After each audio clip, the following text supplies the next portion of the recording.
మీ ఎలాంటి వ్యాపార ప్రకటనలకైనా వెంటనే మా ఛానల్ సంప్రదించండి. అందరికి నమస్కారం. నేను శిరీష. ప్రస్తుతం మనతో పాటు ఉన్నారు ప్రముఖ ఆధ్యాత్మికవేత్త, జ్యోతిష పండితులు, వేదిక ఆస్ట్రాలజర్ అవినాష్ దాస్ గారు. గురుగారితో మాట్లాడదాం. నమస్కారం గురుగారు. నమస్కారం అండి. ఓం నమ శివాయ, ఓం నమో వెంకటేశాయ.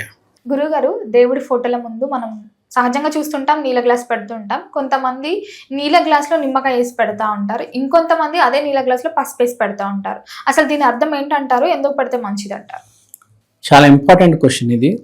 నీళ్ళ గ్లాస్లో నిమ్మకాయ వేస్తే దిష్టి ఉందో లేదో మనకు తెలిసిపోతుంది.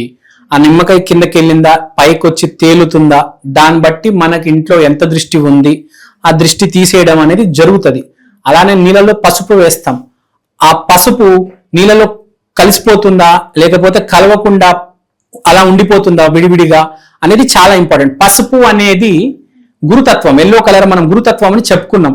పసుపు అనేది శుభం, అంటే ఇంట్లో శుభము వచ్చి అలా నిలకడగా ఉంటుందా లేకపోతే ఉండనట్టుగా ఉంటుందా అని మనకు తెలిసిపోతుంది అన్నమాట.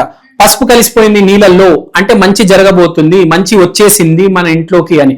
పసుపు సరిగ్గా కలవలేదు అంటే ఇంట్లో మనకు మంచి రావడం లేదు, ఏవో మనకు ప్రాబ్లమ్స్ ఉన్నాయి, ఏవో మనలో మనము ఇంటర్నల్ గా సరి చేసుకుంటే అప్పుడు మంచి అనేది రావడం జరుగుతుంది. పసుపు అనేది మంచికి సంకేతం కాబట్టి ఆ పసుపు నీళ్ళు కలిసిపోతే వాటర్తో బాగా మిక్స్ అవుతే మనకు మంచి జరుగుతుంది.